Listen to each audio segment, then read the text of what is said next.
Hey guys, it's Tech Addicted Noah, and on this channel I prefer to stick to technology, but every now and then I'll do a video on cars. Now, today's first video on cars, sorry about the squeaky chair, or creaky chair I should say, is 15 used cars you should never buy. Number one is the Ford Explorer. Expect the 2002 to 2004. There's been transmission problems, paint issues, and if it's not cared properly for, it will lead to major rust and other problems. And the repairs will add up to a lot of money, and it will be too expensive to keep a hold of. The Audi Q5. On to number two, the Audi Q5. Climate control issues, navigation issues, stereo and speakers shorting out, and the keyless entry.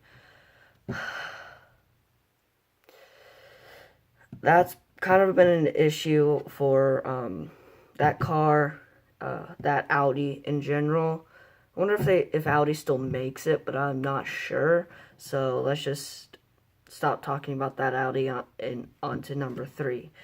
The Jeep Wrangler. The brake lines not working properly. The fuel system, it hasn't been reading correctly. The transmission issues, rough shifting, and the wiring issues. Every single model year of the Jeep Wrangler has been recalled. The BMW, now on to number four. The BMW X5. Now I'm going to spend a little bit longer on this one. The all-wheel drive system. It's been around since 2000, and it's nobody likes it. If anybody try to go off-road in it, they'll get stuck, and it's been really bad. And now onto the body. The paint. It will chip away and lead to rust. Really bad. Electrical issues. I mean, what's wrong with you Germans? Don't you know how to make a proper car? And drive shaft. Every single model year has been affected. Now, the drive shaft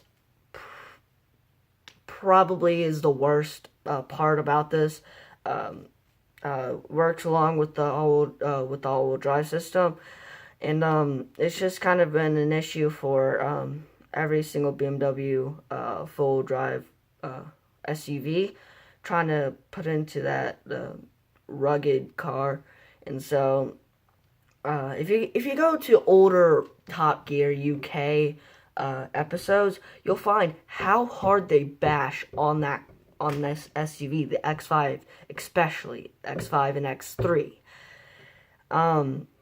The number 5 on this list is the Dodge Intrepid, especially the 1993 to the 2004 model year. Major engine failures, the interior has been horrible, and the electrical issues. Now, I'm not going to get into too much detail because I never really liked the Intrepid. I've smashed one at my school, so it's never been a fan favorite. I mean, if you're kind of on a budget and you can't really get a kind of a newer car like from, say, 2005, and you're a really big Dodge person, go ahead and get the Dodge Intrepid, but keep in mind, if you do see this video, it's gonna be really horrible to drive it. You have to be careful and not to drive it on the interstate. If you're not from the United States and you hear me say interstate, just think of it as a highway or a motorway. And then, like the interior, like almost every single 90s and early 2000s car, the interior is horrible. The plastics are horrible, and the electrical just shorts out a lot. The Cadillac STS. GM fans, I'm not going to appreciate it if you get upset. I mean, I'm not a big GM person. I'm a much more Ford person. But this car's been particularly affected by the North Star engine. The engine has been a major issue. The fuel system, the navigation, and then the cooling. The cooling has not been great. It's either, so I know it's not the radiator. I think it's the radiator. Just been failing. It's not as strong to power that V8 to cool that V8 down. Navigation. I mean, this car was discontinued not that long ago, so I can understand why it was discontinued, because it was kind of ahead of its time. Navigation systems weren't really fully developed, and you had to buy a GPS, and that was way before smartphones had it. It was way before that major boom in that. And here's on to the second part of my list. I can only get through 6 on the first page, and part 2, the Chevy Aveo. Now, in the United States, I think, and in general, it was discontinued in 2011. Fun fact: it was actually made by Daewoo, the South Korean car manufacturer, Daewoo. They're notoriously known for making horribly unreliable cars. The transmission has been horrible. The cooling has been horrible, and the fuel system just hasn't been reading it correctly. Chrysler Sebring for number 8. 2001 to 2004 model years, particularly the worst. The engine, the climate control has been failing, and the electrical leads to climate, and so I'm just not gonna get on to this. Now, this is a car I came home in. For number 9 on our list is a Chevy Blazer. Has been having stalling issues. Fuel pump, fuel pump, nah, not all that great, and the just general electrical issues. For number 10, I absolutely hate this car, the Pontiac Aztek, the O2 model especially. The main issue was electrical. Everything else, like the back of the trunk release thing wouldn't release the trunk. Otherwise, for Pontiac, I think this is a car that led to their downfall. This car, it was a great idea. I mean, I have to give massive props to GM and Pontiac trying to work on this. And I mean, just think about it. If you're a car person, you'll understand that the Pontiac Aztek was a great idea. I mean, in 2007, on Pontiac dealerships, on their lots, they're brand new 05 models. They've been sitting for 2 years, not being sold. And so, on to number 11 on my list is PT Cruiser. It just been having horrible fuel consumption and needing more oil than it really needed.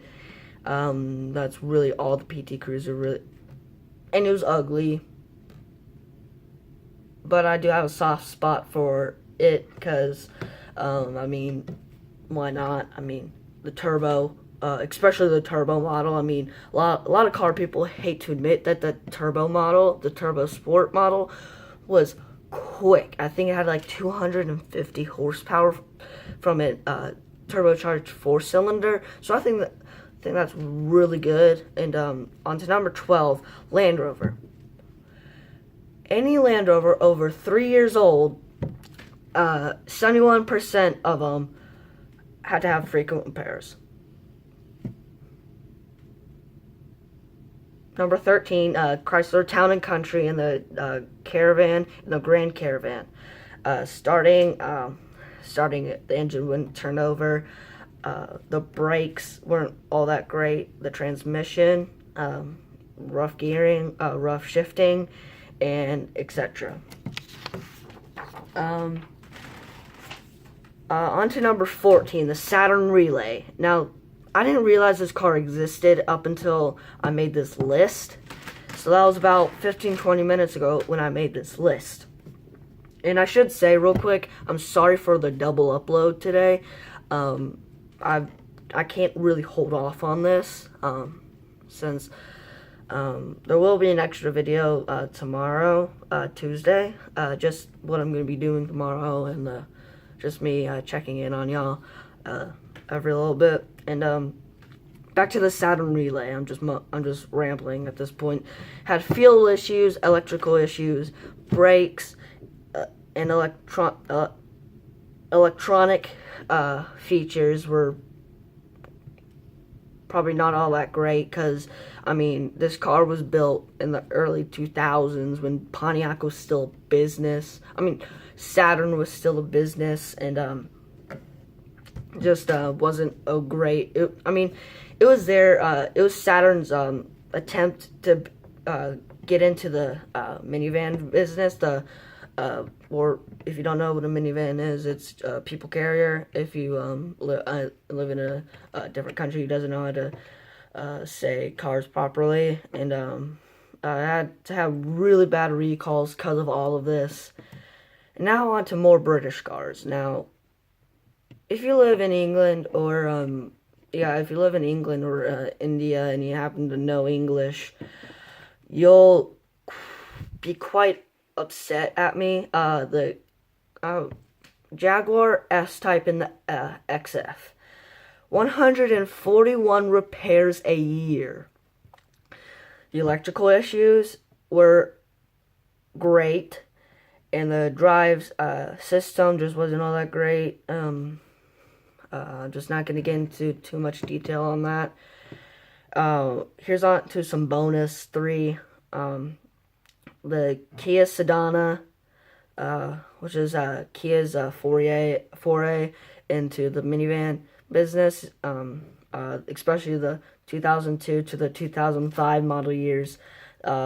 Brakes and electrical issues were quite common with those cars. And the bonus number 2, the Dodge Nitro, transmission was horrible, the fuel system and the climate system was failing. And now, like I said, and shortly after I started the video, number 3 on this bonus list is a Ford F-250 diesel. And I know it's a 6.3 liter one, and had engine major and minor issues. The cooling system was bad. The drive system, the fuel system, electrical system, and exhaust issues since 2008. So this has been going on for the 6.3 liter since 2000. Really, it started getting really bad in 2008.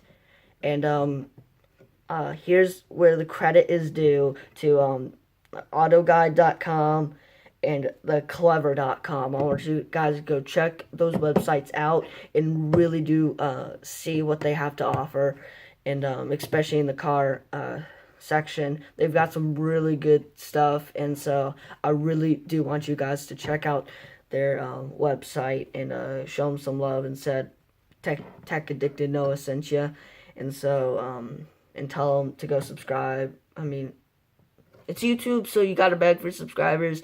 So I'm just jumping on the bandwagon. So I'll see you guys in the next video. Bye-bye!